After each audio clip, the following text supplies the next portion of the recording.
Welcome, everyone. Testing if my microphone is on for this first part. I think it is. So we have an interesting setup today where we're going to have some ambient noise no matter what, and we'll be kicking things off in your headphones. So if everyone wants to put your beautiful headphones on, you all look great. I love it. All right. And if at any point you're having issues with your headphones, you can speak to someone in one of these beautiful purple Upstream sweaters, and they will be able to help you. So you should be able to hear me now, which is great. My name is Melissa Ablett-Jordan. I am the host of our Fireside chat stage here at Upstream Festival. I've had the joy of building my career supporting startups and building innovation ecosystems in the US, EU, and Asia over the past 15 years. But today I'm most excited to be hosting this conference, which I love. It's my favorite event every year, so excited that you guys are here to listen to us. What we're going to have here are pithy, fun, 12-minute conversations with some amazing founders and entrepreneurs. They're going to be talking about their own journey. They're going to be talking about challenges that they've faced. They're going to be talking about their industries and the outlook for those industries. At the end, we're going to have time for questions. Asking a question does require that you be able to catch that little speaker box. And we'll also experiment a bit with the sound. I might have to put on the headphones in order to hear your question. We'll see how it goes, but we're up for some experimentation. So with all of that said, I would like to welcome our first guest, Lisa Rubinstein-Malamud, the co-founder and Chief Impact Officer of Carbon Equity, to the stage. Please join me. Round of applause. All right. Are you going to go for it? I am. I think so. Let's do it. Let's do it. We'll join the crowd. It's probably nice. Can you hear me now? I can. I feel like we're on an airplane. 2 co-pilots. Here we go. I think mine isn't on. Oh, no. No, it's not working. Maybe the volume needs to go up. Let's see. Yeah, that's better. There we go. Great, great. Lisa, thank you so much for joining us here. Happy to be here. I'd love to just kick things off. Give us the 3-sentence overview of what you do at Carbon Equity, if you can. So Carbon Equity helps people to invest in climate startups, but not in one climate startup, but a set of 150 to 200 of them. Startups are risky, some of them fail, some of them succeed big. We think that investing in climate startups is the most impactful thing you can do with your money, but we really try to make an investment product that's also very responsible to invest in and has a very attractive risk-return impact profile. Great. And I've heard the word fund of funds. Can you explain what that means and how that fits in? Yeah, so this is what happens on the back end, right? So on the front end, you invest in a very big group of startups. On the back end, what we do is we pick the best climate venture capital funds. So we set up a fund. Our fund invests into other funds, venture capital, private equity funds. Then those funds invest into the startups. Great. That's super helpful. So we had a prep chat, which was great, and I got to hear a little bit about your background. You came from McKinsey, I believe. And I think for a lot of people in the crowd, probably a calling card of us older millennials, but also Gen Z, is you want to have a career that has some impact. You're looking at sometimes a mess of a world and saying, how can I possibly do something here? Was that part of your journey in founding Carbon Equity? What did that look like? It was, but I think having impact on my career was always the obvious thing to do. I can't remember a time when I thought I was going to do something different with my work. I just really didn't know where. Yeah. And if you want to take it all the way back, kind of Freudian back, I think it all started with both my parents are actually artists. And so they're trying to have impact in the world, but in a very different way by inspiring others. I always wanted to have a more direct influence, and then I tried to look everywhere. So I studied sociology and political sciences. I thought maybe I was going to be a scientist. I decided not impactful enough for me. I thought I'm going to be a journalist. I made a radio show for 2 years. That wasn't impactful enough for me. Then I thought I'm going to be a consultant. Very exciting stuff, but the part that really actually has always been on my mind is how can money change the world? And I actually already in university spent some time trying to work that through. Back then I was really focused on public markets. So can you invest in stocks for change? That's really, really, really, really hard. We can talk about it a bit, but mostly that's when I stepped back. But once I started understanding what private markets could do and what startups can do and how much they can change the world, that's where I need to be. And do you think VCs and funds how are they impacting? Is it that you're choosing the winners and losers? Is it that you're affecting scalability? What role are investors playing as you're looking at this ecosystem? So the biggest thing that funds do is they allocate money. That's in the end, that's the most important thing that they do. And so if we're trying to build a zero carbon global economy, or at least a net zero economy, we know exactly what technologies we need, but many of those technologies still need to be commercialized and skilled. Yeah. The people doing most of that work are startups and scale-ups, but the only way they can succeed is if they get the right financing. So what the funds need to do is pick the very most important technologies with the best founding team behind it and fund them. Yeah. And so other folks in the audience may have experiences like I do, which is I open the New York Times or Reuters or whatever I'm reading. I have small panic attacks as I read the latest headlines on climate change. I was recently reading about a heat dome, 50 degrees Celsius in Mexico, that was killing 20, 25 people. Are you optimistic about what the future looks like in the climate? Why or why not? Yeah, I think I'm ridiculously optimistic. Thank God. Okay. It confuses me sometimes, but here's the gist of it. So I think I was at McKinsey for 4 years, and there the biggest thing I learned was just we know exactly how to solve climate change. Like we have all of the technologies lined up. All of the IPCC reports are based on that list of technologies. It's the end picture is so incredibly clear. Then the next part that I thought was super fascinating is like if we get to that end picture quickly, the whole world is going to be better off. So not only we're going to have fewer extreme heat events, less poverty, less migration, all of that stuff, but the economy is going to be in a better shape, much better shape. So it's just such an obvious thing to do. And actually, as a political scientist, I think this is just like a dilemma of collective action, a prisoner's dilemma. It's hard to be the first mover, but if we can do this together, we'll be so much better off. So that's the back end. Then the next step that's really exciting is that a net zero economy and doing things without carbon emissions is just so much more efficient than doing it with carbon technology. So fossil fuels are incredibly inefficient. You need to dig them up, ship them halfway across the world, turn them into 8 different steps into the right kind of fuel. Then you need to burn them to create some heat to then propel that into forward motion. And if you take that whole chain, less than 1% of the energy that you actually dug out, you're using to move. Whereas energy, electricity, is so much more efficient. You can capture 10% of the sun's power on a solar panel, and then the vast majority of that is turned into forward motion. And so it's just fundamentally more efficient, and it's fundamentally cheaper. The same goes for plant-based nutrition. So yeah, I always talk about conversion factors. So cows have a conversion factor of 10. They need to eat 10 units to produce 1 unit of food. It's just so inefficient. If you compare that with plant-based, you can eat 90% of what the plant has made. Right. And because of this efficiency, more than 80% of all the climate technologies that we need for net zero will be cheaper at scale. We just need to get them to scale. Right. And that's the part that gets me more optimistic, is that quite a few of those technologies are getting to scale and have become cheaper. Solar is now cheaper than any kind of fossil fuel.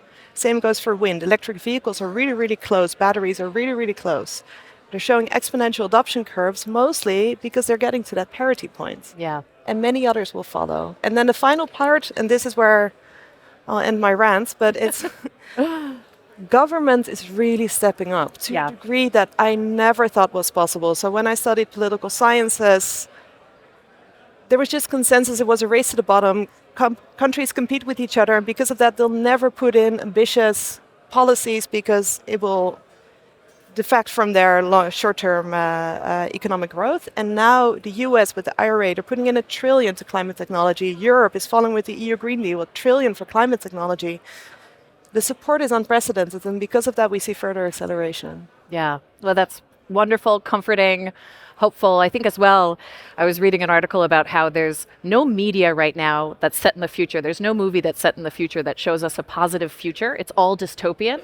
And so it's so helpful to hear from experts talking about an actual hopeful future where we can do this, we can turn this around. But I think this is the big dilemma and the hardest way to talk about it. There's a very, very urgent problem, and it's not solved yet. Yes.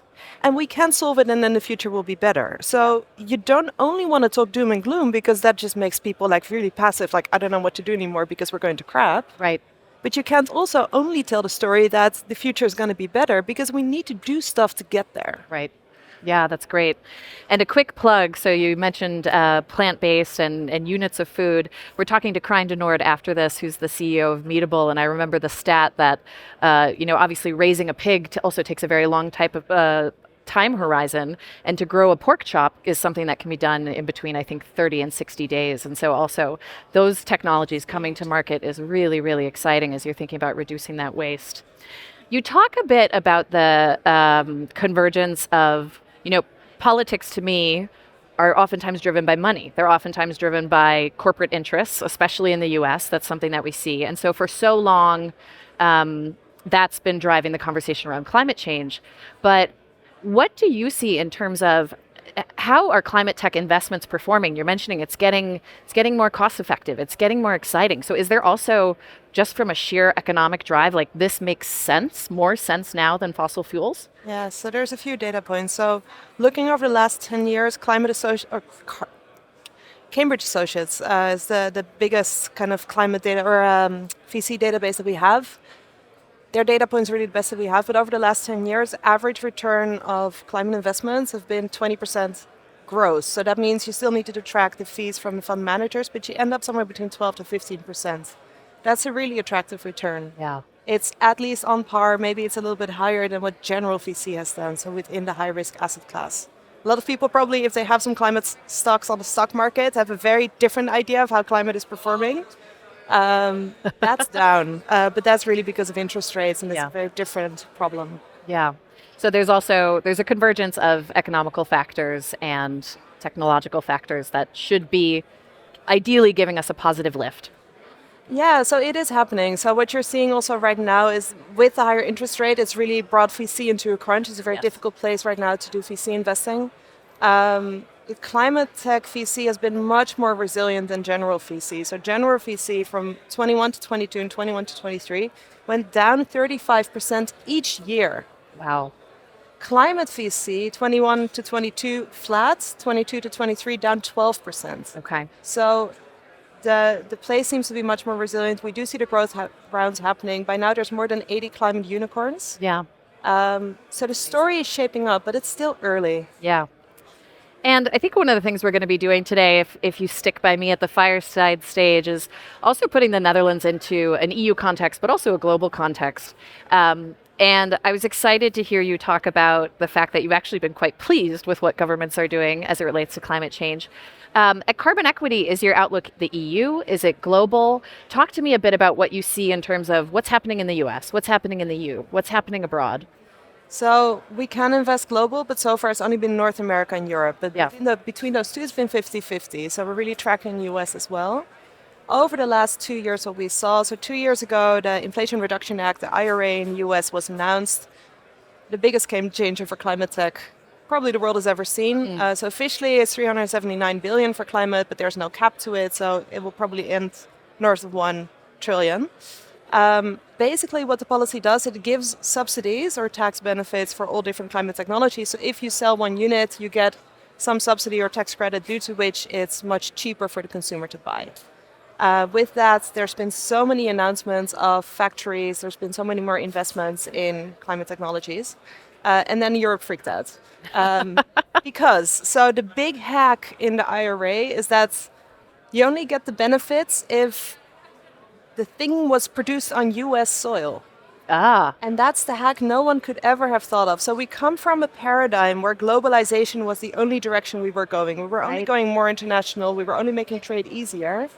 I think with the increasing wars over the world and our awareness that being incredibly reliant on unstable economies, unstable political regimes, maybe we don't want to do that. Maybe we want to become more independent. And we also want to have a local manufacturing economy. So I'd call it the Inflation Reduction Act. So it's presented as boosting local manufacturing and production, but only of climate technology. So anyway, it needs to be produced on US soil. So suddenly European companies started moving to the US or started building factories in the US, and Europe was like, okay, we can't have that. And so what did they need to do? They needed to respond. So now also Europe is investing much, much more in local companies, local climate companies. And now China is responding, and now India is responding. And so what we're getting is a global competition on climate technology, and who will be the winner? Yeah. which is wonderful. Let's compete. That sounds great. Exactly. I want to ask you It's one like more question. capitalism at its best, right? Let's compete. The war is on. I rarely see the good side of capitalism, so this is great. I want to ask you just one more question, and then we'll open it up to the audience.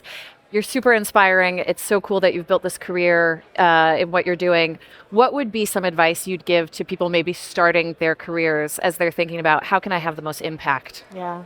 Oh, so many. But it starts with, I think, pick your topic. Find like what you're really passionate about. So for me, it turned out to be climate change, but there's so many things that are worth working on and worth solving. So find what you're passionate about. And then the second thing I would really recommend, find your superpower. Just take a moment, reflect, what were the moments that I felt I was at my best and I had my best contribution, and what was it I did? Yeah. And what was in my environment, in my context that allowed me to do that? Yeah. It is the exercise I went through actually before starting Carbon Equity. And when I met my co-founders, like, this is it. Like, I get to like think through conceptually what all of this should look like. And my co-founders are the ones that will like sell it, operate it, Yeah. build it. So I was like, okay, this is the right constellation. And then third, but that's very much my style, is like within the impact theme, I spend a lot of time trying to understand the system and how the different parts intersect. And where I think like if you touch there, something will move. I thought that was finance, so I thought that's where I want to be. Yeah. But other people do that more intuitively, I think. Yeah, that's great. I think that's applicable to everyone, no matter where you're at in your career. All right. We went slightly over time. Leonie, is it okay if we still take a question? One question from the audience. I'm so sorry I hogged all the airtime. Does anyone have a question? Raise your hand and we'll toss you the question box and you just speak into the microphone. Oh, there's someone. Oh, right here. Great. Oh, wow, it's a box. Yeah. Nice and soft. Oh, no, I'm sorry. I thought I saw your hand up. Now you have to take them. Oh, there we go. We got someone. Hello. Hello. I hear myself twice. So my question is, as someone who has founded a co-founder equity platform where other venture capitalists might invest in other startups, what is the most convincing thing for, like, I see other startups, we're already hearing one startup next to me who wants to have funding. What's the most convincing thing for venture capitalists to be convinced and actually being thinking like, I'm going to spend my money in that startup? Is it maybe we have the most CO2 reduction? We have, I wonder, what are the convincing, persuasive factors for that? Very good question. I think if it would have to be one thing, I would say unit economics. So show that your product or technology at scale will be cheaper and better than the current alternative. Right, yeah, thank you. Wonderful. Great question. Lisa, thank you so much. Everyone, please join me a round of applause.